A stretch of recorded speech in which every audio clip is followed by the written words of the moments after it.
गले में हार डाला था गला सजाने को, पर ये जालिम नाग बन बैठा गला ही काट खाने को। देश के प्रधानमंत्री पार्लियामेंट के अंदर झूठे आंसू निकालते हैं गुलाम नबी आज़ाद साहब के लिए। झूठे आंसू थे? मैं इनको नहीं शेर कहता, ना डॉक्टर फारूक अब्दुल्ला को कहता, ना उमर अब्दुल्ला को कहता, ना मैडम महबूबा को कहता। मैं शेर कह रहा हूँ गुलाम नबी आज़ाद साहब को कि तुमने शेर को पिंजरे के अंदर बंद कर दिया। दुश्मन देश का नरेंद्र मोदी को समझता हूँ, उतना ही मैडम महबूबा मुफ्ती को समझता हूँ। जितना देश जम्मू कश्मीर की कसूरवार बीजेपी है, इतनी ही मैडम महबूबा मुफ्ती है। 70 साल में ऊपर से आते थे ना, अब बीजेपी पाकिस्तान को सुरंगें निकाल के तो इंडिया में घुसाना चाहती है। जनाब क्या बात कर रहे हैं आप? जो आज आप विजिट करवा रहे हो कश्मीर के अंदर, जम्मू के अंदर, ये क्या आपके मामे के बेटे लगते हैं? हमें क्या करना है उनके डेलीगेशन से? हमें तो इस टाइम हिंदुस्तान के जो प्रधानमंत्री हैं नरेंद्र मोदी जी, हमें तो उन्होंने तबाह किया है। हिंदुस्तान हमारा था, हमारा है और हमारा रहेगा। ये आरएसएस के नेताओं का देश नहीं है। ईमानदार और ख़ानदानी डाकू हैं। मैं कहता हूं कि हमारा स्टेट वुड भी वापस करें। मेरे हिसाब से रविंदर राणे जी का दिमागी तौर पर सल्तनत ठीक नहीं है। मैं चाहता हूं वो किसी के अच्छे से साइकियाट्रिक डॉक्टर को चेकअप करवाएं। कहा था 370 के बाद हम मिलिटेंसी खत्म करेंगे। अरे आप क्यों कह रहे हो? आज फलाना आतंकवादी हमने वहाँ से पकड़ा है, आज एक मिलिटेंट हमने वहाँ से पकड़ा है। ये फिर कहाँ से आ रहे हैं? इनको पैदा कौन कर रहे हो? ये रविंदर राणा और भारतीय जनता पार्टी पैदा कर रही है। सिर्फ लोगों के साथ जुल्म और सुतम देखूंगा। सनम शाह दांत खट्टे नहीं करेगा, दांत तोड़ेगा भी। 70 साल में चाइना लद्दाख के अंदर 38,000 स्क्वायर फीट नहीं था घुसा। आपकी सरकार आते टाइम घुस गया है। बड़ा एक अपने आप को बड़ा एक पागल और होनेस्ट और पत्रकार समझता था अर्नब गोस्वामी। मैंने उसकी भी लंका लगाई थी देश में, उसकी चपेट में मैंने उसको बोला था, जो कि बार बार कह देता था कि ये आतंकवादी हैं, ये कांग्रेस वाले, ये ऐसे हैं। सबसे बड़ा देशद्रोही कौन निकला सर? नमस्कार, आप जुड़ चुके हैं जम्मू लद्दाख विज़न के साथ। मैं हूं रमन सैनी। जम्मू कश्मीर की राजनीति हमेशा से दो धारी तलवार रही है। जो पार्टी सत्ता में होती है उसके लिए मुद्दे कुछ और होते हैं, और जो पार्टी विपक्ष में होती है उसके लिए मुद्दे कुछ और। लेकिन जो पार्टी विपक्ष में होती है, जब वो सत्ता में आ जाती है तो ऑटोमेटिक उसके मुद्दे भी बदल जाते हैं। मैं जो कुछ कह रहा हूँ आप अच्छी तरह से समझ सकते हैं। इसी सिलसिले इन्हीं सब के बीच में आज 24 सदस्यीय विदेशी राजनयिकों का एक दल पहले कश्मीर घाटी जाता है, फिर जम्मू का दौरा करता है। क्या कुछ मकसद था इस विज़िट के पीछे, और क्या कुछ जनता की राय को वो टटोलना चाहते थे, मन को टटोलना चाहते थे? इस पर बातचीत करने के लिए आज हमारे कांग्रेस के एक युवा नेता सनम शाह जी मौजूद हैं। उनसे बात करते हैं। सनम जी, बहुत बहुत स्वागत है Jammu Ladakh visit. Thank you sir, thank you so much. Jammu Kashmir की राजनीति धारा 370 ख़त्म किया गया, 35A ख़त्म किया गया, उसके बाद यूटी बना, और यूटी बनने के बाद बहुत सारे कानूनों में जो है बदलाव लाए गए। अब इन बीचों में जो विदेशी राजनयिकों का एक विजिट कराया जाता है, किस तरह से देखते हैं आप इस विजिट को? जम्मू की जनता के लिए मेरा एक पहला शेर है कि गले में हार डाला था गला सजाने को, पर ये जालिम नाग बन बैठा गला ही काट खाने को। कांग्रेस पार्टी ने अंग्रेज़ों से आज़ादी दिलवाई, गोरों से आज़ाद किया। आज भारतीय जनता पार्टी उन्हीं गोरों को लेकर जम्मू और कश्मीर के अंदर विजिट करवा रहे हैं। और जब कुछ गोरे पंजाब आंदोलन को लेकर ट्वीट करते हैं तो बीजेपी के नेता कहते हैं कि ये हमारा अंदरूनी मसला है। भाई, ये जो आज आप विजिट करवा रहे हो कश्मीर के अंदर, जम्मू के अंदर, ये क्या आपके मामे के बेटे लगते हैं? इनको क्यों आप ला रहे हो?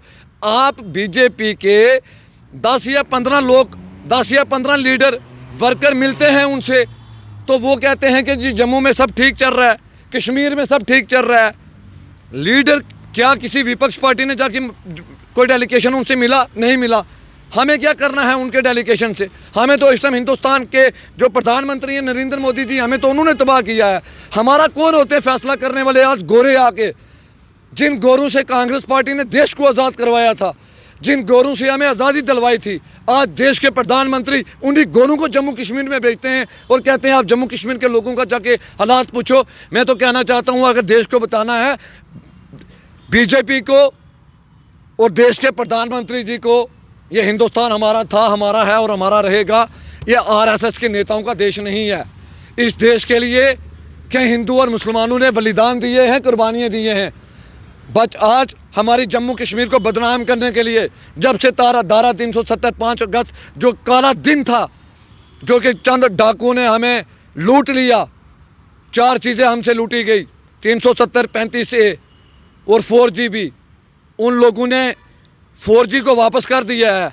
अगर वो इतने ईमानदार और ख़ानदानी डाकू हैं, मैं कहता हूं कि हमारा स्टेट वुड भी वापस करें, हमारा 370 और 35 ए को भी वापस करें। आज क्यों गोरों को आके जम्मू कश्मीर में भेजा जाता है? आप जाके कश्मीर में विजिट करो, आप जाके जम्मू के लोगों से मिलो। 50 लोग ये इकट्ठे करके ले जाते हैं उनके पास, जाएं वो विजिट करें, पूछें नौजवानों के साथ क्या हो रहा है, पूछे यहाँ पे हमारे बच्चों के साथ खुदकुशी क्यों हो रही है। सर हमारे पास एक ही जरिया बच गया है, हमारी नौकरियाँ हमसे चली गई हैं, हमारी पहचान हमसे ख़त्म हो गई है, हमारे पास एक ही जरिया रह गया सर, ये जर्नलिज्म। आपके चैनल के माध्यम से मैं इल्तिजा की भीख मांगना चाहता हूँ जम्मू कश्मीर के जर्नलिज्म से। हम देख रहे हैं कि जम्मू कश्मीर के अंदर कुछ गोदी मीडिया का असर पड़ रहा है, बट हम इस चीज़ को उल्टा कंडेम करेंगे। हमारे पास एक ही आवाज़ है, मीडिया जो है ये गरीब लोगों की बात हुक्मरानों तक पहुंचाता है। मेरी ये बात गवर्नर साहब से मैं नहीं मिल सकता हूं, मैं डिप्टी कमिश्नर से नहीं मिल सकता हूं, मैं आईजी से नहीं मिल सकता हूं। सर मेरी बात आप पहुंचाओगे उन तक, मैं आपसे मोतबाना एक रिक्वेस्ट करता हूं। यही सवाल जब रविंदर रैना से पूछा जाता है कि यूटी को कब हमें जो पूरा दर्जा जो है राज्य का मिलेगा, तो उनका कहना है कि अभी सब कुछ ठीक ठाक चल रहा है, कोई जल्दबाजी करने की जरूरत नहीं है, हम यूटी में ही ठीक है फिलहाल। सर मैं रविंदर राणा जी मेरे रजौरी के हैं, एक ही डिस्ट्रिक्ट के हैं, बड़े भाई हैं मेरे। मैं कहना चाहता हूं, मैंने काफ़ी बार पहले भी कह चुका है, इंसान जो होता है वो पैदाशी मुल्ज़म नहीं होता, और जब इंसान पैदा होता है वो दिमागी पैदल नहीं होता, दुनिया में आके हालात और वक़ाक़ बना जाते हैं। मेरे हिसाब से रविंदर राणा जी का दिमागी तौर पर सल्तनत ठीक नहीं है। मैं चाहता हूँ वो किसी के अच्छे से साइकियाट्रिक डॉक्टर को चेकअप करवाएं, क्या यहाँ पे ठीक चल रहा है, आप मुझे बताएं सर क्या ठीक चल रहा है। मैं डिस्ट्रिक्ट रजौरी से बिलोंग करता हूँ सर, 50 किलोमीटर मेरे घर से आंगन पाकिस्तान है। मुझे पता है कि मेरे लोग पाकिस्तान के सीजवा लाइसेंस के धमाके कैसे सहते हैं, उन लोगों को बैंकेट नहीं है जाने बचाने के लिए। क्या ठीक चल रहा है? इन्होंने कहा था 370 के बाद हम मिलिटेंसी ख़त्म करेंगे। अरे आप क्यों कह रहे हो? आज फलाना आतंकवादी हमने वहाँ से पकड़ा है, आज एक मिलिटेंट हमने वहाँ से पकड़ा है, ये फिर कहाँ से आ रहे हैं?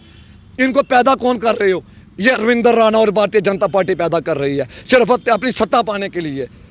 और मैं आपको एक बात बताना चाहता हूँ, हमें थ्रेट्स आती हैं, धमकियाँ आती हैं, बट मैं आपको एक चीज़ बताना चाहता हूँ आपके चैनल के माध्यम से। मेरे हिंदुस्तान के आइन ने, डॉक्टर भीमराव अंबेडकर के आइन ने मुझे स्पीक अप फ्रीडम है, मैं क्रिटिसाइज कर सकता हूँ। मुझे जब अपने लोगों के साथ जुल्म और सुतम देखूंगा, सनम शाह दांत खट्टे नहीं करेगा, दांत तोड़ेगा भी। उनका कहना है कि जो लूट घसोट मचाई थी कांग्रेस, पीडीपी और नेशनल कॉन्फ्रेंस ने, धारा 370 और 35 से हटने के बाद वो लूट घसोट सीधे तौर पर बंद हो गई है। अब अगर सेंटर से कोई पैसा आता है तो सीधे लोगों की जेब में जाता है। सर मैं एक बात बताना चाहता हूँ, ये ऑर्डिनेंस फैसला करेंगे।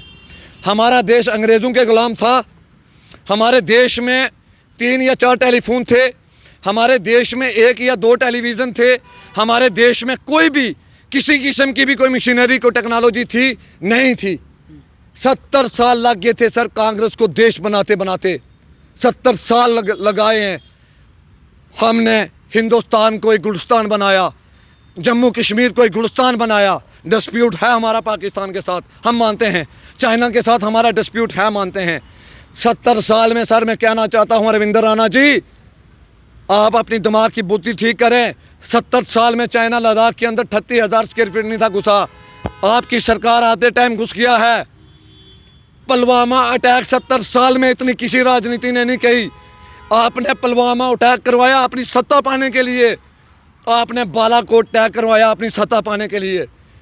सबसे बड़े, सबसे देशद्रोही, सबसे बड़े आतंकवादी वो हैं जो कि कहते हैं 70 साल से कांग्रेस ने क्या किया है। कांग्रेस के टाइम में कोई अटैक नहीं हुए थे क्या? मैं मानता, मैंने आपको पहले किया है, छोटी मोटी बातें होती रही हैं। असेंबली पे अटैक होना, सुसाइडल अटैक होना, क्या ये छोटी मोटी? एक सेकंड मेरी बात सुने सर, असेंबली पे अटैक होने की बात करते हैं ना, हमने तो वैसे जब यहाँ के बड़े बड़े आतंकवादियों को जेलों में डाला है, इन्होंने आकर उनको रिहा किया है। और मैं कहता हूँ सबसे बड़ा देशद्रोही जो है, सबसे बड़ा देश का अगर जो आतंकवादी है, मैं तो कहता हूँ बीजेपी का स्टेट प्रेसिडेंट रविंदर राणा है। वो क्यों है सर? ये कानून की धज्जियाँ डाल रहे हैं, ये डेमोक्रेसी की धज्जियाँ डाल रहे हैं, ये तिरंगे के नाम पे सियासत करते हैं। सर अगर दम है तो तुम्हें तिरंगा जाके लद्दाख के अंदर लगाओ, मेरे साथ आप विजिट करें सर, आपको मैं ले चलता हूँ। आप पूछें नौशहरा के लोगों से, रविंदर राणा जी वहाँ के रहने वाले हैं, आप पूछें उन लोगों से कब पाकिस्तान गोलियाँ आती हैं, वो रात को उनको छुपने के लिए जगह नहीं है, क्या सब कुछ ठीक चल रहा है? रविंदर तो बंकर बनाकर तैयार हो चुके हैं। आप प्लीज़, मैं सारा कुछ मैं खुद करूँगा। आप सिर्फ कल जाके वो बंकल बना पर बता दें कितने बंकल बने हुए हैं, फिर हमारे लोग कैसे मारे जा रहे हैं सर। आप मुझे बताओ ना, बीजेपी यहाँ की लीडरशिप, सेंटर की लीडरशिप कहती है जी पुंछ से लेकर कन्याकुमारी तक बॉर्डर है, हमारी बॉर्डर में इतनी फोर्सेस टाइट हैं, एक चिड़ी भी पार नहीं मार सकती है, कहते हैं ना सर, कहते हैं ना। मैं आपसे पूछना चाहता हूँ, ये फिर आतंकवादी जम्मू में कैसे आ रहे हैं, ये फिर आतंकवादी कश्मीर में कैसे जा रहे हैं? अब भाई अगर बॉर्डर के अंदर आपकी इतनी फोर्सेस है, इतनी सिक्योरिटी है, इनको कौन क्रॉस करवा रहा है? मैं तो कहता हूँ ये भारतीय जनता पार्टी का हाथ है। ये तो सुरंग बना कर आ रहे हैं ना, जो अभी हमने कहीं देखा कि पिछले करीबन 4-6 महीने में 4 से 5 सुरंगें पकड़ी गई हैं। तो आप वो ज़मीन के ऊपर से नहीं आ रहे, लेकिन ज़मीन के नीचे से कोई आ जाएगा तो कैसे रोकोगे आप? 70 साल में सुरंगें नहीं थी बनी, 70 साल से अगर ऊपर से भी आते थे ना तो जिंदा वापस नहीं थे जाते। लेकिन उनका कहना है कि 70 साल में तो ऊपर से ही आते थे और ऊपर से खुलेआम आते थे, तभी यहाँ पर हजारों अब 70 साल में ऊपर से आते थे ना। अब बीजेपी पाकिस्तान को सुरंगें निकाल के तो इंडिया में घुसाना चाहती है। जनाब क्या बात कर रहे हैं आप? मुझे पता है इनके कहने से सर, मैं आपको एक बात बताना चाहता हूँ, मैं हिंदुस्तानी हूँ, मुझे कोई सर्टिफिकेट नहीं देना पड़ेगा, या आपको या रविंदर राणा जी को मैं देशभक्त हूँ या नहीं हूँ। मेरी देशभक्ति का सबूत जो है ना वो जम्मू कश्मीर देती है। मेरी देशभक्ति का सबूत जो है ना यहाँ का हिंदू मुसलमान सिख ईसाई देता है, जो कि चंदा करके अंग्रेज़ों के खिलाफ और पाकिस्तान के खिलाफ युद्ध करते थे। अगर आप देखिए, आपकी देशभक्ति पे कोई सवाल नहीं उठा रहा है, लेकिन आप बार बार ये चीख कर क्यों कहते हैं सभी कांग्रेसी कि हमें अपना सबूत देने की जरूरत नहीं है, हम देशभक्त हैं, हमें कहते हैं। मैं तो कहता हूँ सबसे बड़े देश के दुश्मन वो हैं। अरे इनकी औकात क्या है, ये कहते हैं कि देश के दुश्मन हैं। अरे सोनिया जी दुल्हन बनी है तो हिंदुस्तान में बनी है, विधवा हुई है तो हिंदुस्तान में हुई है। महात्मा गांधी को तुमने मारा, और सुने मेरी बात, महात्मा गांधी को मारने वाले कौन थे? ये गोडसे के मानने वाले हैं, ये गांधी के मानने वाले नहीं हैं। लेकिन अगर मणिशंकर अय्यर जैसे लोग अगर पाकिस्तान की बोली बोलेंगे तो क्या कहेंगे, क्या क्या कहा जाएगा उनको? कैसी बोली बोली है सर उन्होंने पाकिस्तान की? देश के प्रधानमंत्री बिरयानी खाने के लिए पाकिस्तान चले जाते हैं। वो पाकिस्तान से मदद मांगते हैं कि चुनाव में इनको हराने के लिए हमारी मदद करो, अगर आप मदद करोगे तो इनको हम हरा पाएंगे, वरना नहीं हरा पाएंगे। किसने कहा ये? मणिशंकर अय्यर ने पाकिस्तान को कहा है। पाकिस्तान से उन्होंने कहा है कि पाकिस्तान कुछ करेगा तभी ये हार पाएंगे। जो बीजेपी का बड़ा एक अपने आप को बड़ा एक पागल और होनेस्ट और पत्रकार समझता था अर्नब गोस्वामी, मैंने उसकी भी लंका लगाई थी देश में। उसकी डिबेट में मैंने उसको बोला था, जो कि बार बार कह देता था कि ये आतंकवादी हैं, ये कांग्रेस वाले, ये ऐसे हैं। सबसे बड़ा देशद्रोही कौन निकला सर? ये लोग जो है, ये इनकी बोली सूरत के पीछे एक शैतानी शक्ल है, जो कि ये अंदर से मिले पाकिस्तान के साथ हैं और बदनाम हमको करते हैं। अरे हमने जिन्ना के कहने पे पाकिस्तान नहीं थे कि अरविंदर राणा जी, हमने गांधी के कहने पे हिंदुस्तान की मिट्टी पे मरना कबूल किया था, हमने पाकिस्तान को रिजेक्ट किया था, हमने इंडिया पे रहने का फैसला किया था। अगर इतनी बुराइयां इस समय मोदी सरकार के बीच में हैं, तो आखिरकार कांग्रेस विपक्ष का वो जो नेतृत्व होना चाहिए, वो सड़कों पर उतर कर, वो एहतजाज कर वो प्रोटेस्ट कर क्यों नहीं दिखा पा रही है, जैसे कि बीजेपी कहा करती थी? सर बहुत अच्छा सवाल किया है, और भाई आपको मेरे साथ एक प्रॉमिस करना पड़ेगा, आप मेरे इस इंटरव्यू को पूरा चलाएंगे प्लीज़, क्योंकि मैं कोई देश के खिलाफ बात नहीं कर रहा हूँ, मैं हिंदुस्तानी हूँ। जी बताइए आप। मुझे कोई सबूत नहीं देना पड़ेगा। आपने कहा कि विपक्ष इतना सामना क्यों नहीं करना देता? देश के प्रधानमंत्री पार्लियामेंट के अंदर झूठे आंसू निकालते हैं गुलाम नबी आज़ाद साहब के लिए। झूठे आंसू थे? झूठे आंसू थे, मैं कहता हूँ। वह क्यों झूठे आंसू थे? जब देश के प्रधानमंत्री ने जम्मू कश्मीर से 370 दफ़ा तोड़ा, हमारे 4 चीफ मिनिस्टर थे, डॉक्टर फारूक अब्दुल्ला, महबूबा मुफ्ती, उमर अब्दुल्ला, इनको यहाँ की जेलों में बुक कर दिया। अरे अगर तुम्हें गुलाम नबी आज़ाद साहब के साथ इतनी हमदर्दी होती, वो एक ओपोजिशन लीडर पार्लियामेंट के भी थे, जिन पर 26 से 35 मिलिटेंट अटैक हुए हैं, जो कि पूरे, क्या एक पार्लियामेंट को, एक डिप्टी चीफ मिनिस्टर को नरेंद्र मोदी जी ने सुप्रीम कोर्ट भेज दिया?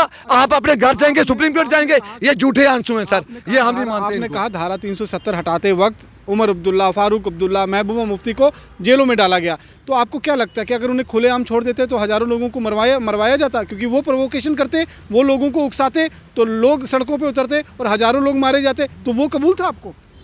ऐसे कौन सा कंट्रोल हुआ है सर? आप मुझे बात बताएं। ये धारा 370 और 35A के हटने के बाद कितने लोगों की जान गई कश्मीरी में, कितने लोगों ने पत्थरबाजी की, क्या कुछ सामने आया, क्या कुछ वहाँ पर हुआ, आप ये बताइए। सर आप मुझे एक बात बताओ, आप कानून की बात कर रहे हैं ना, ये कहते हैं ना हम कानूनदान हैं, मुझे लग रहा है यू आर वेल एजुकेटेड। आप ही मुझे answer my question please, tell me in detail. Hindustan का कानून क्या कहता है? 370 इन्होंने जम्मू कश्मीर से तोड़ा। अगर ये इतने बड़े पक्के हैं, अपने आप को कानूनदान मानते हैं, पूरे हिंदुस्तान में 9 स्टेटें हो रहे हैं, वहाँ से क्यों नहीं तोड़ रही है? आप मुझे बताएं एक बात। वहाँ अलगाववाद की कोई बात होती है क्या? अलगाववाद की क्या बात कर रहे हैं मुझे सर? एक खाली बता दीजिए, नहीं, एक मिनट, गोवा में, पांडिचेरी में, सिक्किम में कहीं कुछ अलगाववाद की बात होती है? आप सुने मेरी बात, मैं इसका जवाब देता हूँ आपको। बहुत अच्छा सवाल किया है, मैं इसका जवाब इस तरीके से देता हूँ। आपने कह दिया कि वो लोगों को भड़काते। पिंजरे में शेर को पिंजरे में डालकर शेर कभी गिद्दड़ बन सकता है? सर आप मुझे ये बात बताएं।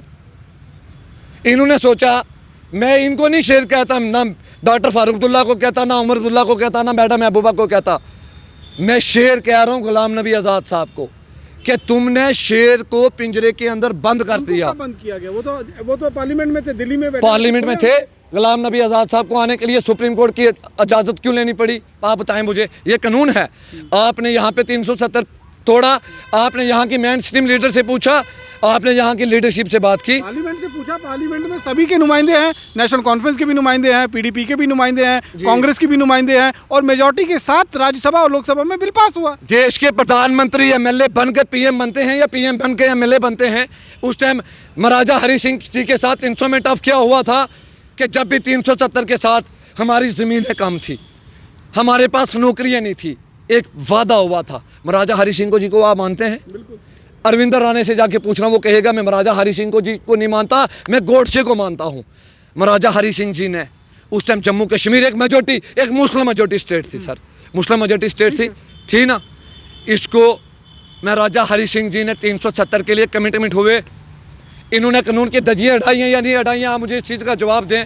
आपने कहा कोर्ट क्या कहता है, पार्लियामेंट क्या कहता है, हिंदुस्तान का आइन क्या कहता है? अगर एक पार्टी की नेता ये कहेंगे कि अगर हमारे झंडे को कोई हाथ लगाएगा या धारा 370-35 को कोई हाथ लगाएगा तो यहाँ खून की नदियाँ बह जाएंगी, तिरंगे झंडे को कोई कंधा देने वाला नहीं हो जाएगा, तो क्या मायने निकालें इसके? क्या वो देशभक्ति है? सर आप किस मैडम की बात कर रहे हैं? महबूबा मुफ्ती। मैं पीडीपी का नहीं हूँ। मैं जितना दुश्मन देश का नरेंद्र मोदी को समझता हूँ, उतना ही मैडम महबूबा मुफ्ती को समझता हूँ। जितना देश जम्मू कश्मीर की कसूरवार बीजेपी है, इतनी ही मैडम महबूबा मुफ्ती है, इतने ही पीडीपी है, और पीडीपी के सब नेता हैं। अगर ये नहीं जाके हाथ मिलाते बीजेपी के साथ, आज हमारी स्टेट टूटती नहीं थी। तब मैडम कहती थी, जब मुझे सफोकेशन होती है मैं मोदी से बात करती हूँ, जब मुझे सर दर्द होता है मैं अमित शाह से बात करती हूँ। क्या सिला दिया अमित शाह जी ने तुम्हें? आज तुम्हें बाथरूम जाने के लिए भी तुम्हें परमिशन लेनी पड़ती है कि मैं बाथरूम जाऊँ। ये था तब मैडम महबूबा मुफ्ती जी कहती थी, वो बच्चा टाफ़ी खाने क्यों गया? मैं पीडीपी का अकीदे से बात नहीं कर रहा। जितनी बीजेपी दुश्मन है इतनी पीडीपी है। मैं कांग्रेस पार्टी का एक सिपाही हूँ, उस सोच से हूँ। ये जो आज धर्म के नाम पर सियासत कर रहे हैं ना चंद गुंडे, मैं आज उनको कहना चाहता हूँ, यार मेरा नाम सनम शाह है, मैं मुसलमान हूँ, बट मैं जिस पार्टी के साथ हूँ वो मुसलमान नहीं है, मैं उसकी विचारधारा के साथ हूँ। मैं जब हिस्ट्री पढ़ता हूँ कि देश के लिए कांग्रेस पार्टी का क्या रोल रहा है हमारे आगे, आज तो मुझे भी जम्मू कश्मीर की बहुत सारी पार्टियों के ऑफर आते हैं। क्यों फिर आखिरकार कांग्रेस का एक वजूद ही मिटता जा रहा है देश से? नहीं सर, कांग्रेस एक स्प्रिंग है। आप हिस्ट्री पढ़ें, इसको जितना आप दबाएं ना ये उतना ऊपर उठेगी, पर वो वक्त दूर नहीं है। हिटलर भी चाहता था मोदी जी की तरह, जैसे मोदी जी चाहते हैं ना कि मैं राज करूं दुनिया में। अमेरिका से तो उनका लाज ख़त्म हो गया, अब तो ट्रंप का तो ख्वाबो ख्याल ही नहीं है। अब तो खुदा भगवान उसको हिंदुस्तान आना नसीब ही नहीं करेगा। लाखों गरीब बेसहारों का सारा पैसा नरेंद्र मोदी जी को जो उन गरीबों को देना चाहिए था वो इन्होंने नमस्ते ट्रंप पे लगाया है। हिटलर भी चाहता था मैं दुनिया में राज करूं, बट जब मर गया कमबख्त, उसको कोई कंधा देने वाला नहीं मिला। ये बीजेपी का भी और हमारे देश के प्रधानमंत्री जी का भी ऐसा हश्र होगा, भारतीय जनता पार्टी के नेताओं का ऐसा हश्र होगा कि इनको कोई कंधा देने वाला नहीं होगा। प्रधानमंत्री नरेंद्र मोदी से कांग्रेस के लोग इतना चिढ़ते क्यों? क्या उन्होंने अपनी राजनीति के साथ के चलते जिस तरह से कांग्रेस को हाशिए पे ला दिया है, देश भर में अब वो 55 सीटों की एक पार्टी बनकर रह गई है, और सबसे बड़ा जो है मुद्दा वो है आपके जो किस आंदोलन नहीं, जो आपके प्रेसिडेंट हैं जो आपके वाइस प्रेसिडेंट जी। हैं राहुल गांधी, हाँ, राहुल गांधी उनके जी। साथ उनके राहुल गांधी जी एक सेंसिटिव पॉलिटिशियन है सर। वो उस बाप का बेटा है जिस बाप ने हिंदुस्तान के लिए अपनी छाती पे गोली खाई है। राहुल गांधी एक खानदानी पॉलिटिशियन है, वो एक सेंसिटिव पॉलिटिशियन है, वो बेईमान पॉलिटिशियन नहीं है, वो एक होनेस्ट पॉलिटिशियन है। उन्होंने देश को बनाया है। तो फिर आखिरकार देश की जनता क्यों उनके ऊपर भरोसा नहीं कर पा रही है? अब देश की जनता करेगी, और जैसे कर रही है ना, करेगी। सर इन्होंने जो भी सत्ता पाई है आज तक, आज मुझे इतनी बात बताएं भाई साहब, ये मैं नहीं बोल रहा हूँ, ये मैं नहीं बोल रहा हूँ, ये मुझसे मोहब्बत करने वाली ये जो मिट्टी है ना जम्मू कश्मीर से, ये वो मुझसे इल्फाज कहलवा रही है। हमारा देश के प्रधानमंत्री कहते थे कि किसान देश का पिलर होता है, नौजवान रीढ़ की हड्डी होती है। सर आप मुझे एक इतनी बात बताएं, आज हमारा किसान कितने टाइम से वो सिंधु बॉर्डर के अंदर है, कई किसान शहीद हो चुके हैं। सर पाकिस्तान जैसा वो मुल्क, मैं कहता हूं कि खुदा की कसम करके कहता हूं, अगर अगर अगर अगर हमें हिंदुस्तान की गवर्नमेंट ऑर्डर दे, सिर्फ यूथ कांग्रेस ही जाए पाकिस्तान को तबाह करके आती है। पाकिस्तान जैसा मुल्क, इमरान खान कहता है कि मुझे हिंदुस्तान से लड़ाई नहीं करनी है। एंकर ने पूछा क्यों, कहा कि 5 साल बीजेपी को, नरेंद्र मोदी को दे दो, ये हिंदुस्तान को तबाह और बर्बाद कर देंगे। सर नेपाल जैसा चुटकी सर एक जगह, जो कि नेपाल के इधर पेट्रोल पंपों पे रहते हैं, तेल डलवाते हैं, नेपाल कहता है मैं हिंदुस्तान से युद्ध करूंगा। आज हमारा देश किस सिचुएशन पे पहुंच गया है सर, आज किस खतरे पे पहुंच गया है। अरे मेरे हिंदुस्तान के राइट ने, मुझे डॉक्टर भीमराव के अम्बेडकर के आइन ने मुझे हक दिया है, मैं क्रिटिसाइज़ कर सकता हूँ, मैं पे बात अपनी रख सकता हूँ। ना मैं अरविंदर राणा जी से, ना मैं किसी और से, ना देश के प्रधानमंत्री से, बस मैं यही बोलूँगा। गुलाम नबी आज़ाद को तो मानते हैं आप? गुलाम नबी आज़ाद साहब हमारे जम्मू कश्मीर की नहीं, हिंदुस्तान की एक वो आला शख्सियत है जिन्होंने जम्मू कश्मीर के लोगों के लिए हमेशा पार्लियामेंट के अंदर भीख मांगी है। गुलाम नबी आज़ाद साहब ने जम्मू कश्मीर के लोगों के लिए जो कुछ किया ना, तो वो कोई लीडर किसी ने किया है ना कोई कर पाएगा। लेकिन जब उनका विदाई समारोह चल रहा था और प्रधानमंत्री नरेंद्र मोदी ने आंसू टपकाए, और आप कह रहे हैं वो ड्रामा है, लेकिन उस ड्रामे के बदले में खुद हाथ जोड़कर प्रधानमंत्री का आभार प्रकट किया गुलाम नबी आज़ाद में, तो क्या वो आभार प्रकट करना भी एक ड्रामा था? देखें जी, सुने मेरी बात, मैं आपको बताना चाहता हूँ, मैं आपको अदाब करता हूँ, आप भी अदाब करेंगे। मैं अगर आपको जाके थप्पड़ मारता हूँ तो ज़रूर है आप भी मुझे मारेंगे। अगर प्रधानमंत्री जी ने आंसू बखाए हैं, ठीक है, तो आज़ाद साहब ने किया है क्योंकि कांग्रेस एक सेकुलर जमात है सर, उसमें रीजनेबल पॉलिटिशियन है। आप आज़ाद साहब की देखिए, वो 5 चीफ प्राइम मिनिस्टरों के साथ मंत्री रहे हैं। गुलाम नबी आज़ाद साहब ने जम्मू कश्मीर के लिए जितने भी SRO 24 में लगाए थे, SRO 202 में आए थे, NRH के जितने भी मुलाजम लगाए हुए थे, गुलाम नबी आज़ाद साहब पर 30 से 35 मिलिटेंट अटैक हुए सर, तब भी उन्होंने कांग्रेस पार्टी के साथ कैसे वफादारी की। नरेंद्र मोदी जी को जो आंसू, वो वक्त क्यों आया कि गुलाम नबी आज़ाद को भी एक तरफ बगावत करनी पड़ी और राहुल गांधी को प्रेसिडेंट बनाने के खिलाफ उनको भी लेटर लिखकर ये बताना पड़ा कि राहुल गांधी इस समय देश की आवाज़ नहीं है? देखिए सर, ये पार्टी सेटअप सिस्टम होता है। मैं जम्मू कश्मीर से हूँ, डिस्ट्रिक्ट राजौरी से हूँ और पीर पंजाल से हूँ।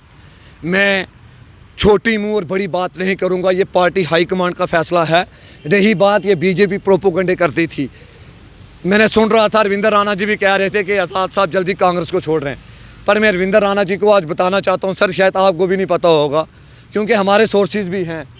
मैं बताना चाहता हूँ क्यों। जिस टाइम अल्ताफ़ बुखारी की यहाँ पे सरकार बन रही थी, आप जाके अरविंदर राणा जी को पूछना, जाके 12 बजे एलजी साहब के ऑफिस में क्यों गए थे आप? हाथ जोड़ रहे थे, मेरी बात दिल्ली वालों को पहुँचाओ जी, यहाँ पे अल्ताफ़ बुखारी सरकार बना रहा है।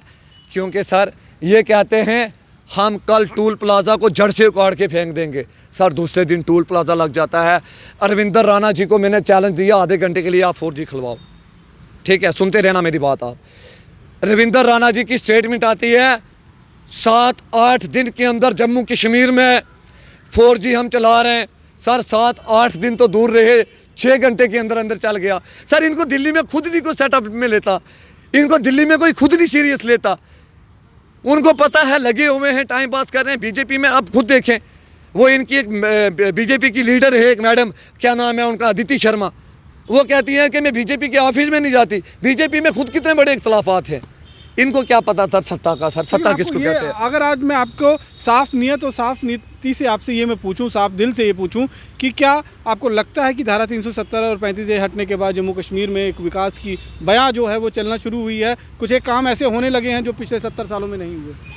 सर मैंने सच- आपको सच- सच सच बताऊंगा, कोई पॉलिटिशियन को सियासी बात नहीं करूंगा सर। पहले गवर्नर आते हैं, एक ही चीज़ बताऊंगा, ज़्यादा नहीं बताऊंगा। पहले गवर्नर साहब आते हैं, मैं बताना चाहता हूं जम्मू कश्मीर के नौजवानों को, आपके साथ 1 लाख नौकरियों का वादा हुआ।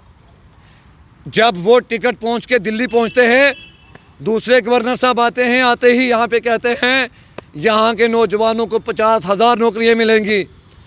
उनकी टिकट बनती है कश्मीर से सीधा दिल्ली।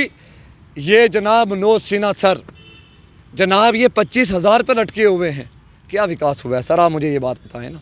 हमारे बच्चे की एक सरकारी नौकरी ही सारा विकास है क्या? भाईजान मैं आपसे एक बात करूंगा, पर प्लीज़ आप इस कैमरे को रिकॉर्ड करना, ये मेरे जज्बात हैं। आपका ये लोगो कौन सा है? जम्मू लद्दाख विज़न लोगो है ना सर आपका? ये भाई सच्चे दिल से कहना, यही लोगो अगर भारतीय जनता पार्टी के नेता आपसे कहेंगे मिस्टर छोड़ें इसको, आप ये यूपी और बिहार वाले को दे दें, आप देंगे सर? प्लीज़ मुझे बताएं, आप मुझे बताएं पहले प्लीज़। कोई भी नहीं देगा। नहीं ना देंगे सर। इन्होंने हमें यूपी और बिहार वाले को दे दिया। आज के बच्चे की यहाँ ग्रेजुएशन की वैल्यू कम है, यूपी वाले की 10th वाले की ज़्यादा है। वो यहाँ पे नौकरी कर सकता है, हमारा बच्चा जो है वो कुछ नहीं कर सकता। जहाँ पे इनको बच्चों को लाइसेंस देने थे सर, वहीं पे ये शराबों के लाइसेंस दे रहे हैं। डोमिसाइल वालों के लिए हो गया ना, जो नौकरियां होंगी, जो ज़मीन होंगी, एग्रीकल्चर लैंड्स जो होंगी, वो तो डोमिसाइल वालों के लिए ही सर डोमिसाइल के लिए क्या कह रहा हूँ, हमारा स्टेट सब्जेक्ट जो हमारे बुजुर्गों से बड़ी परंपरा चली आ रही थी। कागज़ का नाम ही तो बदला है ना, स्टेट सब्जेक्ट से डोमिसाइल बन गया। सर आप मुझे इतनी बात बताएं, आप पेप्सी की बोतली में रम डाल दे, आप कहेंगे जी बोतली बदली है बाकी पिए वो चल जाएगा? नहीं सर, ऐसा नहीं होने वाला। आप जम्मू कश्मीर का नौजवान जान चुका है, बट मैं सब मीडिया वालों से और जम्मू कश्मीर के चंद पत्रकार हैं जो कि बहुत ईमानदारी से काम करते हैं, मैं सब के नाम तो नहीं लूँगा, कुछ 4-5 हैं सर। एक आखिरी सवाल आपसे पूछूंगा, जिस तरह से प्रॉपर्टी टैक्स लगाने की बात अब की जा रही है, पहले टोल टैक्स और अब प्रॉपर्टी टैक्स, इसको किस तरह से देखते हैं? सर मुझे लगता है अब अगर मुझे वॉशरूम करना भी पड़ेगा ना कहीं, आपको भी उसके खड़े होने के भी हमें टैक्स देना पड़ेंगे। अब हमें शादी करनी होगी ना, उसका भी टैक्स देना पड़ेगा। अगर अगर हम अपनी बीवी के साथ कहीं बाहर डिनर करने के लिए जाएंगे, उसका भी टैक्स देना पड़ेगा। ये सब कुछ इनके जितने भी ज़ख्म है ना, आप इनको कहो कि अगर आपको दम है आप असम्बली इलेक्शन करवाओ, आप असम्बली इलेक्शन करवाओ, इनको कहो, आपको पता चल जाएगा। पर मैं जम्मू कश्मीर के लोगों से कहना चाहता हूँ, आपने हारना नहीं है। हम हमारे बुज़ुर्गों, हमें वो खून है, हमारे बुज़ुर्गों ने बड़े दम रखे हैं। मैं एक चीज़ मेंशन करना चाहता हूँ, बीजेपी के जितने भी दिए हुए ज़ख्म हैं, मेरी बात याद रखना, इसको युवा कांग्रेस और कांग्रेस पार्टी मुहर्रम लगाएगी। शुक्रिया, शुक्रिया, बहुत बहुत शुक्रिया हमारे साथ जुड़ने के लिए। तो ये थे कांग्रेस के यूथ लीडर सनम शाह जी, जिनका साफ तौर पर कहना है कि जो कुछ पॉलिटिक्स हो रही है जम्मू कश्मीर के नाम पर, वो बेहद जो है हैरान करने वाली है और दर्द पहुंचाने वाली है। क्योंकि एक तरफ हमारे राज्य का जो है वो सीधे तौर पर हमारा स्टेटहुड छीना जाता है, धारा 370-35 से छीना जाता है, ऊपर से टोल टैक्स और जिस तरह से अब प्रॉपर्टी टैक्स की बात की जा रही है, ऐसा आने वाले समय में हो सकता है कि हमें हर एक चीज़ करने के लिए यहाँ पर टैक्स देना पड़े। और ये नीति कहीं ना कहीं नरेंद्र मोदी की है, ऐसा कहना सनम शाह का है। लेकिन जैसे मैंने आपको शुरुआत में कहा कि जम्मू कश्मीर की राजनीति दो धारी तलवार है, विपक्ष में रहते हुए कुछ और सत्ता में आने पर कुछ और मुद्दे जो हैं वो बन जाते हैं। तो इसे आम जनता को, हम आप जो सभी जनता के लोग हैं, इनको सुनकर समझकर ही फैसला करना होगा कि आखिरकार सच्चा कौन है और झूठा कौन है, और कौन किस पे सच्चे आरोप लगा रहा है, कौन किस पर झूठे आरोप लगा रहा है। बाकी अन्य खबरों के लिए बने रहें जम्मू लद्दाख विज़न के साथ। नमस्कार।